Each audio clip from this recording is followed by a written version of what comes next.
বিদ্রোহীরা রাজধানী দামাস্কাস দখল করতেই সিরিয়া ছেড়েছিলেন বাশার আল আসাদ। দেশ ছেড়ে কোথায় গিয়েছেন তা প্রথমে স্পষ্ট ছিল না, পরে জানা যায় পরিবার নিয়ে রাশিয়া উড়ে গিয়েছেন। দেশ ছাড়ার প্রায় এক সপ্তাহ পর রাশিয়া থেকে প্রথম বিবৃতি দিলেন সিরিয়ার প্রাক্তন প্রেসিডেন্ট আসাদ।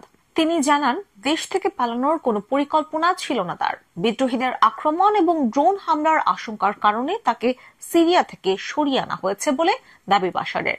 পাশাপাশি তিনি দাবি করেন, সিরিয়া এখন সন্ত্রাসবাদীদের হাতে। রাশিয়া থেকে দেয়া বিবৃতিতে বাশার দাবি করেন, সিরিয়া জুড়ে সন্ত্রাস ছড়াতে ছড়াতে 7 ডিসেম্বর শনিবার সন্ধ্যায় দামাস্কাসে পৌঁছেছিল, যা প্রেসিডেন্টের ভাগ্য এবং অবস্থান সম্পর্কে প্রশ্ন তুলে দিয়েছিল।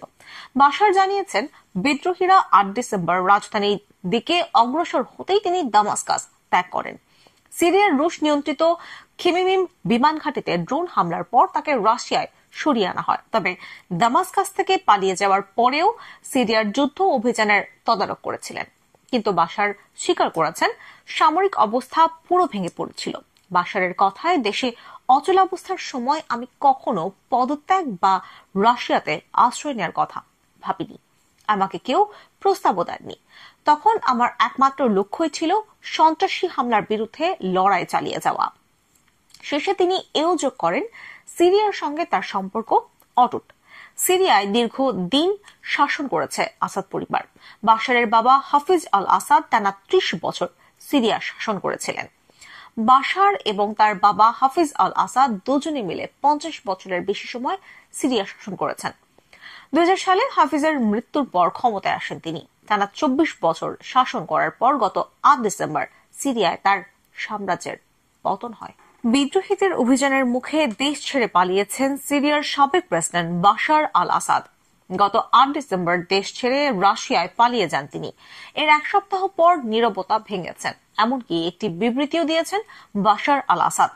16 ডিসেম্বর টাইমস অব ইসরায়েলের এক প্রতিবেদনে এই তথ্য জানানো হয়েছে। বাশার আল আসাদ বলেন, দামেস্ক পতনের পর তার দেশ ছাড়ার কোনো পরিকল্পনা ছিল না, কিন্তু পশ্চিম সিরিয়ায় রাশিয়ার ঘাঁটিতে হামলার পর দেশটির সামরিক বাহিনী তাকে সরিয়ে নেয়। সিরিয়ার প্রেসিডেন্সি পরিচালিত টেলিগ্রাম চ্যানেলে তিনি একথা জানান। এর মাধ্যমে এক সপ্তাহ পর প্রথমবারের মতো নীরবতা ভাঙলেন তিনি।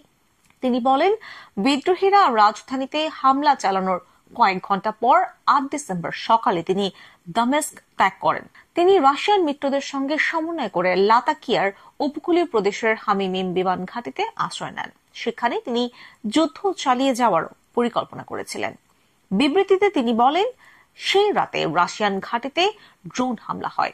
এরপর রাশিয়ানরা তাকে মস্কোতে নিয়ে যাওয়ার সিদ্ধান্ত নেয়। তবে পূর্ব পরিকল্পনার অংশ হিসেবে আমি দেশ ত্যাগ করিনি।